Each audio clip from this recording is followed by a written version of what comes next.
మీనాక్షి చౌదరి ఇచ్చట వాహనములు నిలపరాదు సినిమాతో తెలుగు ప్రేక్షకులను పలకరించిన డింపుల్ బ్యూటీ మీనాక్షి చౌదరి తన అందంతోనే కాకుండా నటనతో కూడా అందరినీ ఆకట్టుకుంది. 2024లో మహేష్ బాబు గుంటూరు కారం సినిమాతో సంక్రాంతికి హిట్ కొట్టిన ఆమె గత ఏడాది విక్టరీ వెంకటేష్ తో కలిసి సంక్రాంతికి వస్తున్నాం సినిమాతో మరో విజయాన్ని అందుకుంది.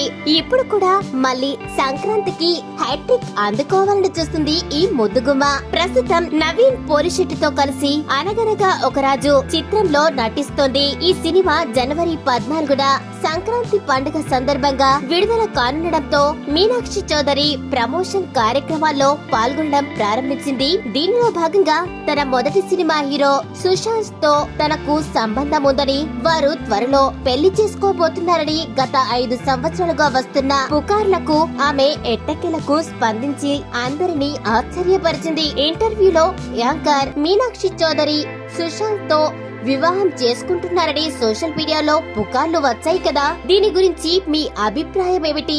మీరు సుశాంత్ తో దీని గురించి మాట్లాడారా అని అడిగినప్పుడు మీనాక్షి చౌదరి మొదట్లో నవ్వింది. నా మొదటి చిత్రం ఇచ్చట వాహనములు నిలపరాదు. ఈ చిత్రంలో సుశాంత్ ప్రధాన పాత్ర పోషించాడు.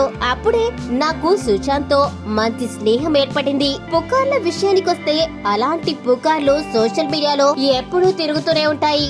వాటి గురించి ఆలోచిస్తే భవిష్యత్తులో మనం ముందుకు వెళ్ళలేము. నేను దీని గురించి సుశాంత్ తో చెప్పినప్పుడు అలాంటి పుకార్లను పట్టించుకోవడం మన సమయం వృధా అని కూడా అతను చెప్పాడు. అంతేకాదు ఈ విషయంపై ఆమె ఇంకా మాట్లాడుతూ, సినిమా ఇండస్ట్రీ అన్నాక ఇవన్నీ సహజం, అందుకే వీటన్నిటిని మైండ్ లోకి ఎక్కించుకొని స్ట్రెస్ తీసుకోవాలని అనుకోవట్లేదు అంటూ క్లారిటీ ఇచ్చింది ముద్దుగుమ్మ.